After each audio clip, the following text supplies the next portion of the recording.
பஸ்ஸில் வரும்போது நம்ம கண் கூட ஒரு நிகழ்ச்சி பார்க்குறோன்னா அந்த அம்மாவுடைய எதிர்ப்பு முதல்ல இருக்கணும். நான் என்ன சொன்னா, அந்த அம்மாவோட எதிர்ப்பு எதிர்க்க முடியல, அவங்க ரொம்ப இன்னசென்ட்டா இருக்காங்க, எதுவுமே பண்ண முடியல போது நீங்களும் ஒரு பெண்கள் தானம்மா. சார் நாங்கள் ட்ராவலில் இருந்தோம், பஸ் நின்றுட்டு இருக்கிற இடமா இருந்தால் கண்டிப்பாக அந்த இடத்துல வந்து நான் கண்டிப்பாக ஏதாவது ஒரு ஆக்ஷன் இல்ல அங்க எடுத்து சுத்தி இருந்தவங்க என்ன பண்ணாங்கன்னு கேக்குறாங்க அவங்க. யாருமே கண்டுக்கல. ஏங்க உங்களுக்கு வலிக்குதுன்னா நீங்க தாங்க சொல்லணும், அப்பதாங்க நான் வர முடியும். ஏங்க வலிக்கிற மாதிரி எதுக்குங்க நடந்துக்கிறீங்க?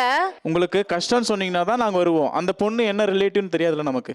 சார், அவங்க அப்ப என்ன ரிலேட்டிவா பழகிருப்பாங்க. இருந்தாலும் உங்க மச்சான் மாமா உங்க ஜாதி ரீதியா இருந்தா தான் ஹெல்ப் பண்ணுவீங்க. ஒரு பொண்ணு வந்து செக்ஷுவலா அத நான் மீன் பண்ணலங்க.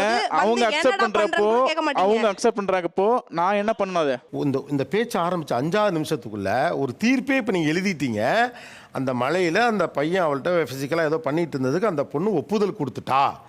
இப்படி ஒரு ஜட்ஜ்மெண்ட்டை நீங்க எழுதிட்டீங்க. இத்தனைக்கும் அவங்களாவது அதை பார்த்தவங்க, நீங்க கூட இருந்த குமார் கூட இல்லை.